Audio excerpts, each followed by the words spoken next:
Sa dinami-rami ng kakaiba at debatable combination sa mundo, ito na ata ang isa sa mga pinaka-weird sa lahat. Sa Tandang Sora sa Quezon City, tila nakatagpo ng isang rare discovery ang Facebook user na si Avid.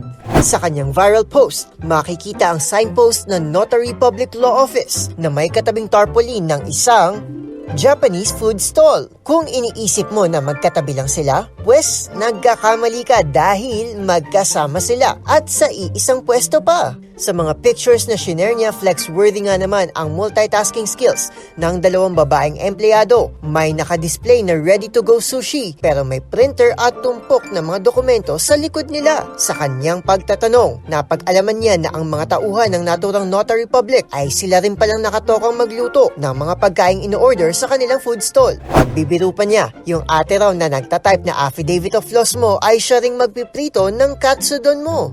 At syempre, hindi rin naman nagpahuli sa witty comments ang mga netizens sa Facebook, tulad na lang ni Joseph na nagbabalak daw umorder na isang special power of attorney, tonkatsu with sa malamig. Nagbiro pa ang isang netizen sa kanyang mga kaibigan at inaya silang kumuha ng certified true siomai.